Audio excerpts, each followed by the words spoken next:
இதற்கு தாங்கள் பதில் தரும். அந்த ஹதீஸ்ல யா முஹம்மத் அப்படின்னு சொல்லி அழைக்கப்படும் பொழுது அந்த ஈசா அலைஹிஸ்ஸலாம் என் கபருக்கு வந்து யா முஹம்மத் அப்படின்னு சொன்னாக்கா லாஜப் துஹு நான் பதில் அளிப்பேன் அப்படின்னு இருக்குது. இது முஸ்னத் அபி அலாவுல இருக்குது. அல்பானி வந்து அல் சில்சிலத்து சஹீஹா அப்படின்னு ஒரு கிதாப் எழுதிக்கிறாருங்க. அதுல இந்த ஹதீஸ் அவர் கொண்டு வந்துட்டு இது வந்து ரிஜாலுஹு ரிஜாலு சஹீஹி, இதுல வருகின்ற அறிவிப்பாளர்கள் எல்லாம் ஆதாரபூர்வமானவங்க தான் அப்படிங்கிற வார்த்தையும் சுட்டி காட்டுறாரு. இது ஹைசமி இமாம் அவங்க சொல்லி காட்டுறதாகவும் சொல்றாரு அந்த கிதாபுல. அப்படிங்கிறது முன்னாலே சொல்லப்பட்டு விட்டது.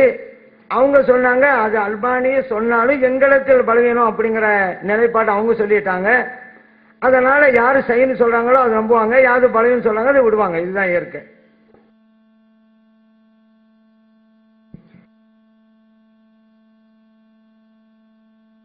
அஸ்ஸலாமு அலைக்கும் வரஹ்மத்துல்லாஹி வபரகாத்துஹு.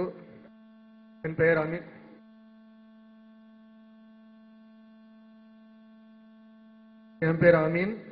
என்னுடைய கேள்வி சகோதரர் பி ஜெயினுலாபின் அவர்கிட்ட.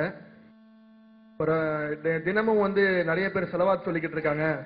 இது எத்தனை பேர் சொன்னாலும் அல்லாஹ்வுடைய தூதர் அவருக்கு கேட்கும் அப்படின்னு எதிர்த்தரப்பு அவரு பதில் சொன்னாரு.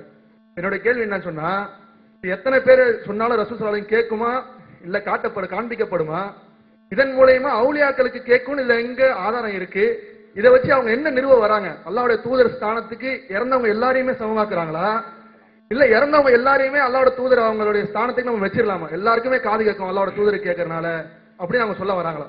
அஸ்ஸலாமு அலைக்கும் வரஹ்மத்துல்லாஹ். அவங்க அந்த மாதிரி சொல்ல வரல. ஏன்னு கேட்டா நேற்றும் இன்று வரைக்கும் நடந்த விவாதத்திலேயே அவங்க தங்களுடைய நிலையை தெளிவுபடுத்தினாங்க. ஒருத்தர் கொடுத்தது அவருக்கு மட்டும்தான், ஒவ்வொருத்தருக்கு கொடுத்தது அதுக்கு தனித்தனி ஆதாரம் காட்ட வேண்டும். மூசா நபி கொடுத்ததுனால அனைவருக்கும் அது இருக்குன்னு புரிந்து கொள்ளக்கூடாது. ஈசா நபி கொடுக்க அறுப்பு தான் ஈசா நபி கொடுத்தான் என்பதைத்தான் சொல்லுமே தவிர அது அனைவருக்கு இருக்குன்னு புரிந்து கொள்ளக்கூடாது என்பதை அவங்களே தங்களுடைய வாதத்தில் 1.5 நாள் விவாதத்திலையும் அதை பல தடவை சொல்லி இருக்கிறார்கள். அதனால நபிகள் நாயகம் ஸல்லல்லாஹு அலைஹி வஸல்லத்துக்கு வந்து என்ன கொடுக்கப்பட்டதாக ஆதாரம் வருகிறதோ அது அவர்களுக்கு மட்டும்தான். எது வருகிற அது மட்டும்தான். எது வருகிறது? ஸலவாத்து சொன்னீர்களேயானால் அதை சொல்லி எனக்கு கொண்டு வந்து சேர்ப்பதற்காக வேண்டி வானவர்கள் இருக்கிறார்கள், கொண்டு வந்து சேர்ப்பார்கள். அல்லாஹ்வுடைய ரசூலை இதை சொல்லும்போது நம்ம நம்பணும்.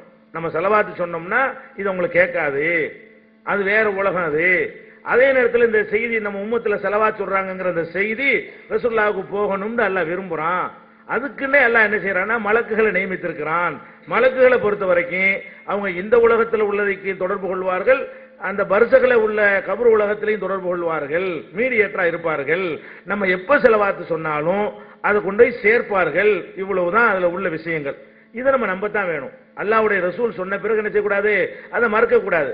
ஆனால் இதை வைத்துக்கொண்டு ரசூலுல்லாஹ்வுக்கு ஸலவாத்தெல்லாம் ஏற்றி வைக்கப்படுகிற காரணத்தினால் நாங்கள் யாரையெல்லாம் இறைநேசர் என்று சொல்கிறோமோ அத்தனை பேருக்கும் நாங்கள் என்ன கூப்பிட்டாலும் அது அவர் காதுக்கு போய் சேரும் என்று சொல்வார்களே. ஆனால் அது சொல்லக்கூடாது என்பதை அவங்களே தங்களுடைய வாதங்களை ஒப்புக்கொண்டாங்க. அது ஆதாரம் ஆகாது. இதை வைத்துக்கொண்டு இதுக்கு ஆதாரம் என்று சொல்லவே கூடாது.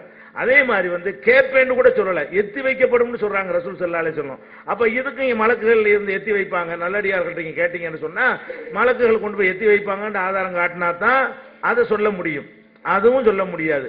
நபிகள் நாயகம் ஸல்லல்லாஹு அலைஹி வஸல்லம் அவங்களுக்கு கூட எதை எத்தி வைக்கிறதுக்கு எல்லாம் மலக்கு நியமித்திருக்கிறானோ அதுதான் நம்பணுமே தவிர மற்ற இந்த பேசிக்கிட்டு இருக்கிறோம் உட்கார்ந்து இதெல்லாம் எத்தி வைப்பானா? இது எத்தி வைக்க மாட்டான். எத்தி வைக்கிறதுக்கு ஆதாரம் இல்லை. அப்ப நம்ம இது பொதுவான உசூலை பேசி கொண்டிருக்கும் பொழுது அவங்களும் நம்மளும் ஒத்த கருத்து தான் இதை வாதிட்டோம். இந்த விஷயத்தை பொறுத்த வரைக்கும் என்ன வாதிட்டோம்? ஒரு ஆளுக்கு ஒரு விஷயம் கொடுப்பதாக சொன்னால் அது அவருக்கு மட்டும்தான். ஒரு ஆளுக்கு கொடுத்ததிலிருந்து அனைவருக்கும் என்று புரிந்து கொள்வது அதுல லாஜிக் இல்ல, அது அறிவு இல்ல. தனித்தனியா தான் ஆதாரம் காட்டணும் என்பதை அவங்களும் நானும் அதை சொன்னேன். அவங்களும் வழிமொழிந்து அந்த கருத்தை நினைஞ்சாங்க. 2-3 தடவை திருப்பி சொன்னார்கள். அதனால நபிகள் நாயகம் ஸல்லல்லாஹு அலைஹி வஸல்லத்துக்கு வந்து நம்ம சொல்ற ஸலவாத் எத்தி வைக்கப்படும் நம்ப வேண்டும். எத்தி வைக்கப்பட்ட காரணத்தினால் அனைவருக்கும் எத்தி வைக்கப்படும் நம்ம நம்பக்கூடாது, அனைத்தும் எத்தி வைக்கப்படும் நம்பக்கூடாது. எது இருக்குதோ அதோடு நிறுத்திக் கொள்ள வேண்டும். அதனால அது எந்த ஒரு இது ஆதாரம் ஆகாது. இந்த எடுத்துக்கொண்ட தலைப்புக்கு இறந்தவர்களை கூப்பிடுவதற்கு இந்த மாதிரியான சம்பவங்கள் ஆதாரம் ஆகவே ஆகாது. அது அவங்க ஒத்துக்கிட்ட ஒரு விஷயம் தான், எதிரான வாதம் ஒன்றும் கிடையாது.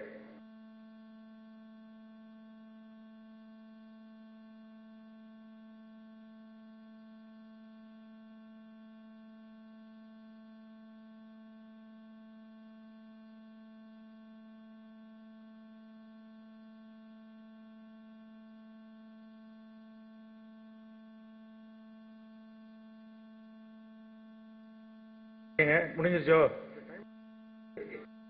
5 மணி. ஒரு கேள்வி கேட்கலாம், ஒரு கேள்வி 2 கேள்வி கேட்கலாம்.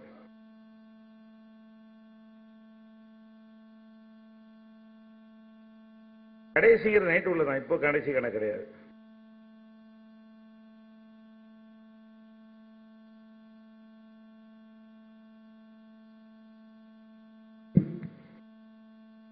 அஸ்ஸலாமு அலைக்கும் வரஹ்மத்துல்லாஹி வபரகாத்துஹு.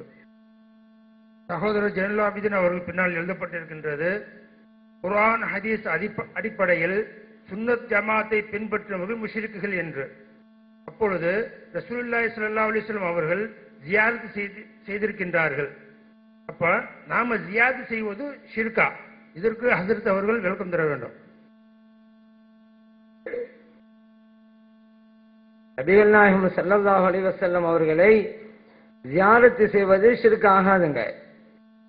ஷிர்க் அப்படின்னு சொன்னாலே என்னன்னு புரியணும். ஃபர்ஸ்ட் நம்ம ஷிர்க்னா என்ன?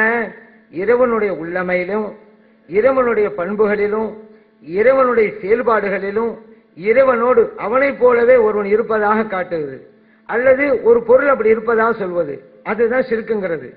இப்ப நான் ஜியாரத்துக்கு போன மதீனாவுக்குன்னு சொன்னா அது எப்படி ஷிர்காகும்? அப்ப அல்லாஹ்வுடைய பண்புல கூட்டணி எப்படி வரும்? அல்லாஹ் மதீனாவுக்கு போய் நானும் மதீனாவுக்கு போனா தான் அல்லாஹ்வும் மதீனா போவான், நீங்களே எனக்கு மதீனா போறீங்க, அப்ப அல்லாஹ்வோட ஒப்புறீங்கன்னு வரும்.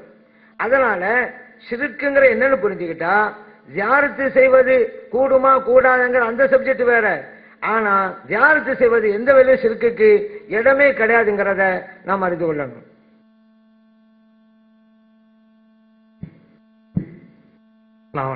என்னோட பேர் சாவல் அமீது, ஹைதராபாத்ல இருந்து வரேன். என்னோட கேள்வி என்னன்னா, இன்னைக்கு இந்த இன்று நடந்த விவாதத்துல அதாவது அல்லாஹ்வுக்கு உள்ள தகுதி அவுலியாக்களுக்கு இல்ல, அவங்களுக்கு ஒரு எல்லை இருக்கு இப்படின்னு தான் 1.5 மணி நாளும் போச்சு. ஆனா கடைசியில ஒரு கலியக்காவினையில நடந்த அந்த சீட்டை எடுத்து இந்த ஒப்பந்தத்துல எங்கிருந்து அழைத்தாலும், எத்தனை பேர் அழைத்தாலும், எந்த மொழியில் அழைத்தாலும் அவர்கள் செவியேற்பார்கள் அப்படின்னும் போது இதுக்கு சரியான பதிலே வரல. அதே டைம்ல இன்னொன்னு என்னன்னா, இங்க ஒத்துக்கிறாதவங்க வெளியில டிவில, அதாவது வெளியே உள்ள கேட்க வேணாம், கேள்வி இங்க உள்ளது மட்டும் கேட்கணும். வெளியில உள்ளது கேட்கறதுனா பிரச்சனை வருது. சரி, அதாவது அவருடைய கேள்வி என்னன்னு சொன்னா, இந்த மாதிரி நீங்களும் கண்ட்ரோல் பண்ணிக்கணும். நாங்க அதை சொல்லும் போதே கண்ட்ரோல் பண்றோம் இல்லையா, அது மாதிரி கண்ட்ரோல் பண்ணா எல்லாம் சரியா வந்துடும். அதாவது இந்த சபையில உள்ளதை பேசுங்க, வெளியில உள்ள நாங்க பேசலாம். விவாதத்துல நாங்க கூட என்ன வேணாலும் பேசலாம், எங்களுக்குள்ள கரெக்டா எப்ப கண்ட்ரோல் பண்ணணும்னு தெரியும். நீங்க பேசல முன்ன பின்ன ஆயிக்கணும், வழங்குதா? அதனால பிரச்சனை. நான் வெளியுள்ள நான் பேசியிருக்கிறேன். இப்ப அவங்களுடைய கேள்வி என்னன்னு கேட்டா, இறந்தவர்கள்ட்ட நீங்க அழைத்தீர்களே ஆனால் அப்ப இறைத்தன்மை கொடுத்தல் அங்கே வருகிறது. அப்ப ஒரு லிமிட் இருக்கு, நீங்க சொன்னாலும் இந்த லிமிட் என்னன்னு உங்களுக்கு சொல்ல முடியல என்றெல்லாம் நம்ம சொல்லிக்கிட்டு வந்தோம். அவங்க என்ன சொன்னாங்கன்னா, அப்படிலாம் கிடையவே கிடையாது, நாங்க அந்த மாதிரி நினைக்கவே இல்லை, இறைவன் கேட்கிற மாதிரி இறந்தவர்கள் கேட்பாங்கன்னு சொல்லவே இல்லை, அது எங்க நிலைப்பாடே இல்லை என்று முத நாள் முழுவதும் என்ன செஞ்சாங்க, வாதிட்டாங்க. அப்ப கடைசியாக அந்த திருப்பூர்ல போடப்பட்ட ஒப்பந்தம், அதுதான் கலியக்காவலைக்கும் ஒப்பந்தமா இருந்தது.